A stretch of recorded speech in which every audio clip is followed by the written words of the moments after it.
O nosso estudo de hoje está no Apocalipse, no último livro do Novo Testamento, escrito por João, e está no capítulo 22, versículo 20. 3 palavras: certamente cedo vem. Está sendo analisada por Emmanuel na lição 10 do livro Fonte Viva, que tem como título Certamente. A leitura breve aqui. Quase sempre, enquanto a criatura humana respira na carne jovem, a atitude que lhe caracteriza o coração para com a vida é de uma criança que desconhece o valor do tempo. Dias e noites são curtos para a internação em alegrias e aventuras fantasiosas.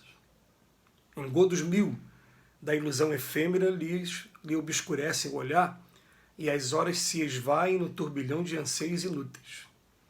Raras pessoas escapam de semelhante perda. Geralmente, contudo, quando a maturidade aparece e a alma já possui um relativo grau de educação, o homem reajusta apressado a conceituação do dia.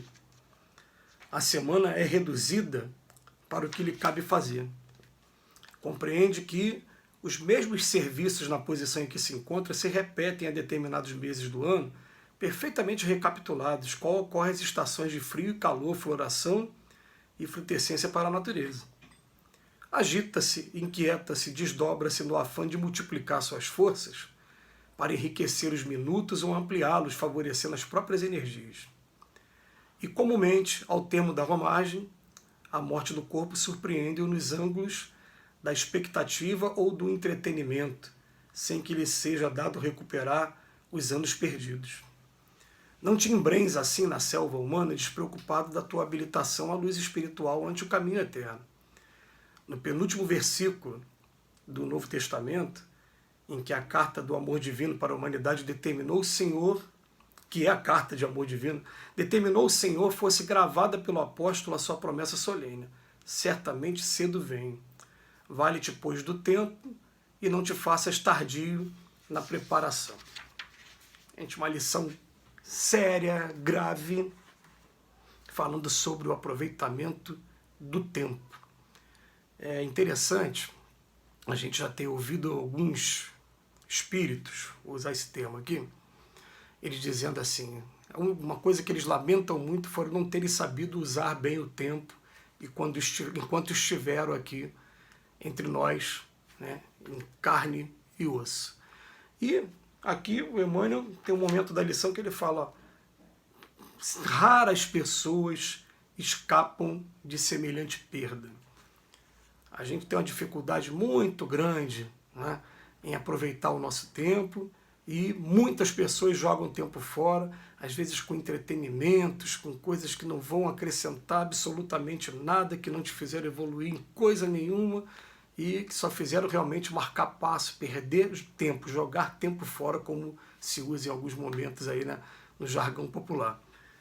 E para poder falar desse tema aqui, eu vou utilizar simplesmente, vou tentar aqui abordar a vida de Jesus. Porque a gente pode analisar aqui 4 momentos, né, da vida de Jesus, 4 características de aproveitamento de tempo. Jesus, em primeiro lugar, ele tinha o trabalho dele como carpinteiro. Até aí tudo bem. A maioria de nós, quem está desempregado, está buscando trabalho, mas a maioria de nós está procurando ter o nosso trabalho também. Primeiro momento. Segundo momento, ele tinha os momentos de lazer. Nós precisamos de momentos de lazer. Nós precisamos de momentos de ter férias, de ter descanso, né? Depois de passar aquela semana toda, né, na labuta, na luta, de repente encontrar com os amigos, descontrair, a gente precisa disso. Ponto. Até aí está tudo bem, né? Terceiro momento. Agora já começa a diferenciar. Jesus tinha um momento no dia em que ele se retirava. Ele estava o tempo todo no meio da multidão, no meio das pessoas, junto com as pessoas, mas tinha um momento que ele se retirava para poder fazer a sua oração, a sua prece, estabelecer a sua sintonia mesmo, simplesmente se calar a mente, calar o coração, respirar, sentir e dirigir palavras para aqueles que estão do outro lado da vida nos ouvindo. E é interessante que a oração, né? O tema não é oração, mas ter ser um breve comentário. A oração, para quem tem o costume de fazer, ela é igual a educação física. Você começa dando os passinhos, daqui a pouco você vai adquirindo mais condicionamento físico e vai arriscando, né, uns trechos maiores. E a oração no início, ela parece um monólogo, parece que eu estou jogando palavras ao vento e ninguém está respondendo nada, e dá a impressão até de que a gente está ficando louco aí com relação à vida. Mas daqui a pouco, com o tempo, quando a sintonia se estabelece, começa um diálogo mental aqui na nossa cabeça mesmo. A gente está pensando no trabalho e, de repente, antes de concluir o nosso pedido, a gente começa a ter, não, mas eu vou chegar no trabalho, vou fazer assim, vou fazer assim. Já está sendo um intercâmbio que a gente não está sentindo porque é muito sutil, mas está acontecendo. E Jesus fazia isso. Jesus, que é o mestre, que é aquele que veio mais evoluído entre a gente, fazia isso todo dia. E tem um quarto momento, que era o trabalho mesmo em prol da coletividade, em prol da humanidade. Então, parece que a maioria de nós, a gente está aqui, é o primeiro e o segundo. Só que a maioria de nós está querendo aproveitar o tempo como? Trabalhar o menos possível, que esse trabalho dê dinheiro para a gente, para poder ter o mais tempo para lazer o tempo todo. Só lazer, só viajar, só ir para a praia, só ir para a farra, para o final de semana. Tá. E a gente está esquecendo que nós somos espíritos, esquece de fazer a oração. E está esquecendo que ninguém vive nesse mundo sozinho, a gente precisa uns dos outros, está esquecendo do trabalho em prol da coletividade. Então, a maneira da gente estar aproveitando o tempo, eu vou estar fazendo aqui uma homenagem ao seu Altivo Panfiro, que foi um dirigente do Centro Espírita Leão Denis, que fica em Bento Ribeiro, uma obra maravilhosa. O Altivo Panfiro falava para a gente assim, quer aproveitar bem o tempo? Receita do bolo para a gente, todo dia, oração, leitura edificante e a prática de alguma coisa em prol de alguém, em prol da coletividade, sem interesse egoístico, aquela que você vai fazer naturalmente só pelo prazer de ver alguém sendo beneficiado. Se a gente conseguir fazer isso durante todo o dia, naturalmente, com o tempo, a gente começa a aproveitar melhor o nosso tempo. A gente começa a ver, peraí, eu tenho tantas horas no dia, eu levo 2 horas mais ou menos, almoçando, jantando, tomando café ou tomando banho, juntando essas refeições todas. Eu levo tantas horas para me locomover para o meu trabalho. O que é que sobra realmente de tempo para mim? E a gente fazer essa programação é legal.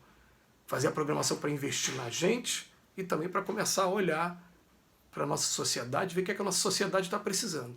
Então, primeiro, para investir em mim, eu tenho que estudar, eu tenho que me preparar dentro daquilo que eu escolho. A escolha é livre, você vai escolher o que você quiser. Agora, em segundo, o que é que eu vou fazer? Eu vou tentar fazer agora com que isso que eu estou estudando, eu colocar na prática, ajudar alguém. Começo a aproveitar melhor o meu tempo e vou lembrar aqui, para aqueles que quiserem se arriscar em voos mais altos, uma vez Emmanuel, ele falou o seguinte, vocês querem saber para onde vocês vão depois que terminar essa vida aqui do corpo? Acho que é a curiosidade de todo mundo, né? Eu quero saber. E ele lançou uma pergunta, ele falou assim, onde está o seu pensamento quando você não tem mais obrigação nenhuma para cumprir?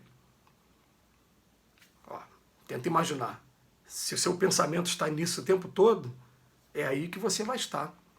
Então o que ele vem dizer para a gente assim, ó, vem falar assim, se aquela pessoa que chega sexta-feira, a primeira coisa que ele posta aí pra gente, né? Hoje é sexta-feira, vamos pra farra. Ele tá querendo só farra. É porque o pensamento dele tá todo voltado pra farra. Agora aquela pessoa, opa, agora eu vou respirar. Eu consigo ver um filme, eu consigo ler um livro, eu consigo sair da minha casa e ir para uma instituição ou ir de encontro com pessoas que eu sei que estão precisando de mim. Aí, legal. Você começa a aproveitar melhor o seu tempo. E uma vez foi perguntado para ele assim, o que você acha, seu Altivo, que é o plano espiritual? Aí o seu Altivo falou assim, para mim, é igual a obra social que a gente tem, a Malé. Chegar lá, eu acho que vou chegar lá, vai ter comida para servir, vai ter roupa para fazer, vai ter mesmo, é lógico, né, adaptado à realidade, mas vai continuar, vai ser a mesma coisa. Por quê? Porque ele está aproveitando bem o tempo dele e está acostumando, adestrando, né, o nosso comportamento a esse tipo de preocupação. Isso sim, em nossa concepção aqui de Emmanuel também, é aproveitar bem o nosso tempo. Que assim seja, graças a Deus.